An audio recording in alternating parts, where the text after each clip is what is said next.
Hello there and welcome to another Bobeats video, and today I just wanted to talk a bit about my favorite synths and music tech from this year, 2021.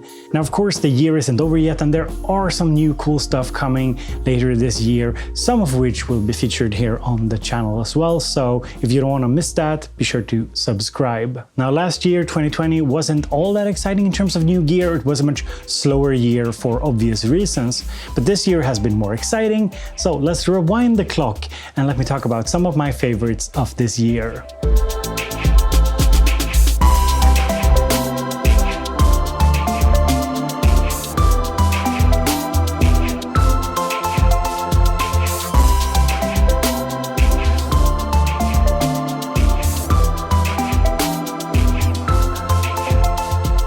So for me, this year really started with some exciting stuff. We had the Solar 50, the big drone synthesizer that I covered here on the channel.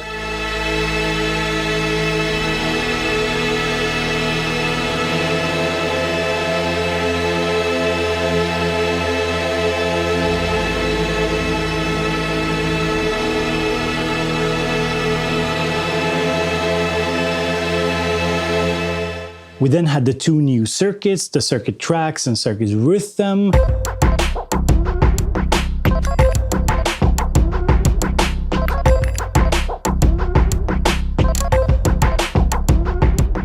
I also tested and reviewed the dust collector effect from Fine Gear, as well as some effects from Eventide as well. But a synth that really stood out to me early 2021 was actually the IK Multimedia Uno Synth Pro.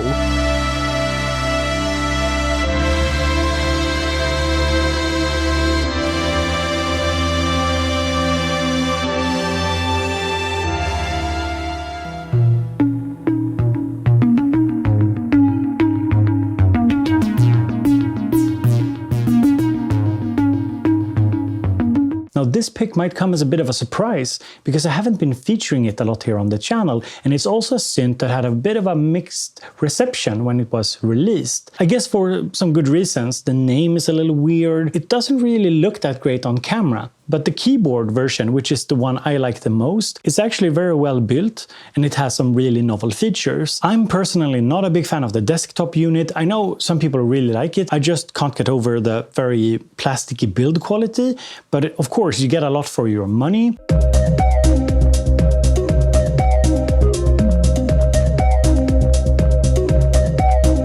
And in terms of like unique features, well, it's an analog synth, but it has two filters, it has an extensive mod matrix, you can just do a ton of things. It's also paraphonic, so you can actually do chords. And here are just some quick sound demos to give you a feel for it.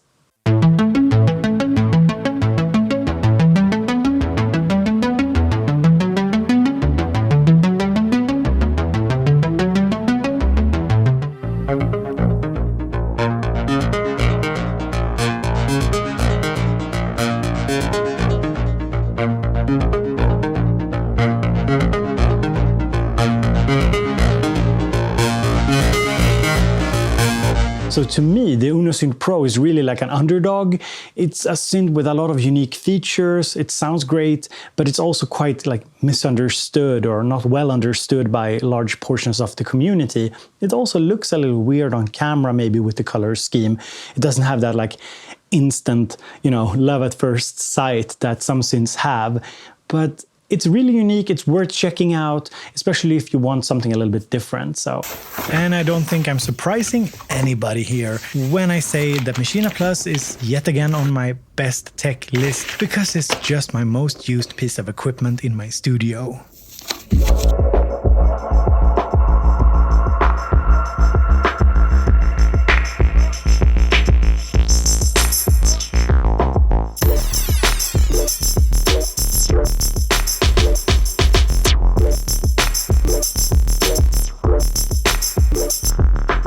And I promise you that I am trying to get into the MPC ecosystem a little bit more. It's just taking a bit of time for this old Maschine dog to learn some new tricks. Now let's get back to talking about synths. And a highlight for me this year was, of course, the Sequential Take 5. My first sequential synth. Some people tell me that it's, of course, the wrong synth to start with. But for me personally, I think it was the yeah, it was the perfect fit. It actually dethroned my Minilogue XD as my like go-to small form factor, easy to use synthesizer, and that is saying a lot.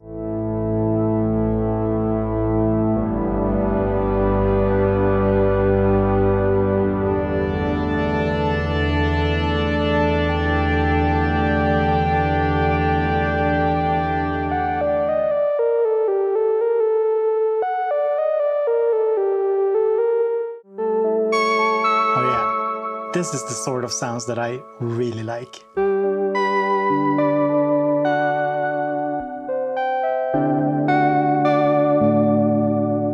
I know that there was some drama around the Take 5 when it was released, but to me it felt a lot like fake outrage. Because when I got the synth and I had like zero expectations, I got it from a store, so not directly from Sequential. So like I just went in with my, eyes wide open and totally open to whatever this synth is, or yeah. And honestly, I was just really surprised about how good it sounded. And I love the form factor. It's perfect for me. I love having a smaller synth, just pull it up here on the table. Doesn't take up too much space. I think 5-note polyphony is definitely good enough for most situations, at least for me who don't do like crazy big chords. But of course there are some downsides to it. For me personally, the sequencer is the weak point, but I was informed by some Sequential fans that, Bo, this is more of a you problem, a me problem. The sequencer is supposed to be this way. It's supposed to be kind of limited and not very useful, and sorry, I do get it. It's a Sequential thing. It's how they design their sequencers, and me being more of an Electron fan, I want something deeper, more complicated. It's fine. It's okay. I can live with it.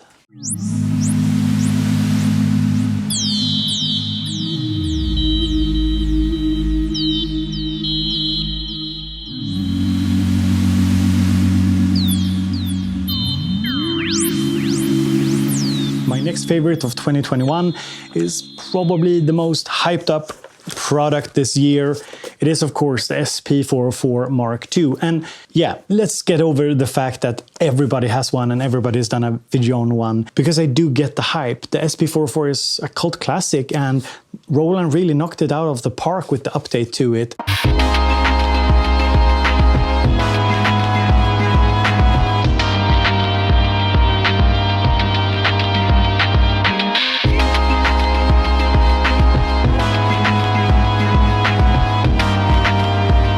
So while I get that it might feel a bit overhyped, just for me, who had zero experience with the SP404 lineup, it's been a lot of fun, and it's my second most used product this year. It's rivaled only by the Maschine Plus, which is like my go-to workstation sampler. I've used it a ton for a couple of reasons. Firstly, because of the long sample times, you can have 16-minute long samples on it. Also, because it samples in stereo.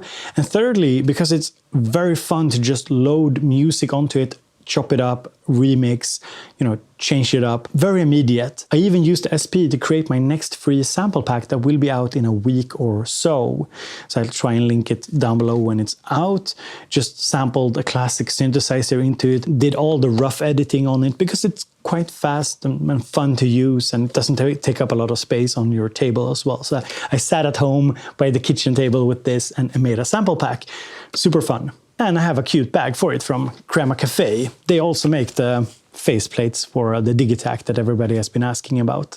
Now let's not forget about Eurorack. And this year I built my large Eurorack that you can see in the background. That was of course a lot of fun. And I have a couple of modules that I'm particularly excited about, because I'm actually trying out polyphonic Eurorack.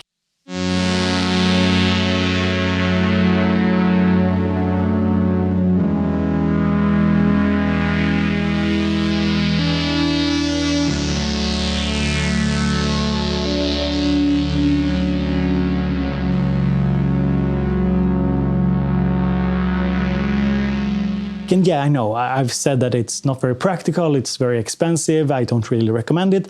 But since I had the modules, I thought I'd try it out. Now, one of my absolute favorite modules of 2021 is the A envelope module. Now, don't let the name fool you. It's much more exciting than the name might suggest. So So basically it's a polyphonic envelope. It has 4 envelope generators, attack, decay, sustain, release, and you also have the ability to set them in poly mode.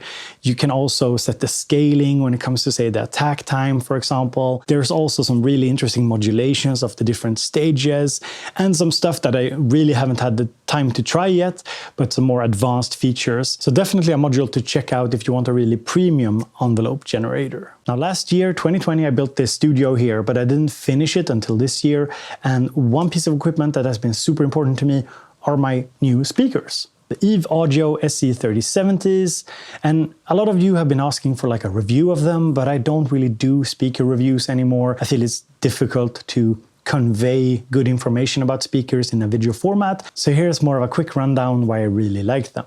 Firstly, I'm just a big fan of ribbon tweeters. They are characterized as giving a more detailed sound and being better at handling transients versus a dome tweeter. It has to do with how they are constructed, the mass, moving air, physics that are way beyond my comprehension. But of course not everybody loves the sound that a ribbon tweeter produces, so make sure that you test them yourself and see if it's for you. They also have built-in DSP, which is kind of useful because it helps me adjust the sound profile to the room. And one benefit with DSP is that when you set the level using the digital dial, you can match it perfectly between the 2 speakers.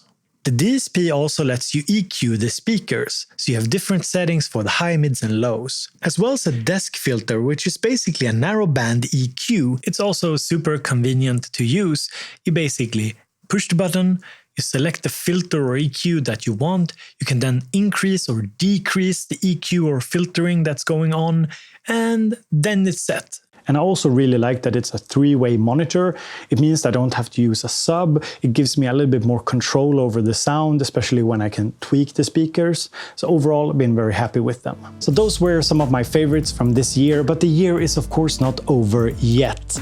We still have some cool stuff to check out. For example, we have the Hydra Synths, the Explorer, the Deluxe. I have them here in the studio. I hope to make some videos on them this year. So let me know what you want to see with them, what questions you have and stuff like this. And also, I have something really cool that I'll be showcasing probably in a week or so from when this video is released. It actually comes in a flight case. I don't want to spoil too much and also not break my NDA, but yeah, it's an exciting synthesizer that you will be seeing here on the channel in a week or so. But let me know in the comments, what are some of your favorites from 2021? And also stay tuned for the big yearly popular vote, where you get to vote on your favorite synths and music gear of 2021. That poll will be out soon, 1 week, 2 weeks, but be sure to follow me on social media. You can follow here on YouTube, so subscribe. You can go to the Bobeats Instagram, you can sign up on our Discord, all the links are in the description. Yeah. So follow, make sure to vote in that poll, because the yearly best of 2021 video is coming. I have a lot of fun special guests, so stay tuned for that. And as always, have a great day. Talk to you later.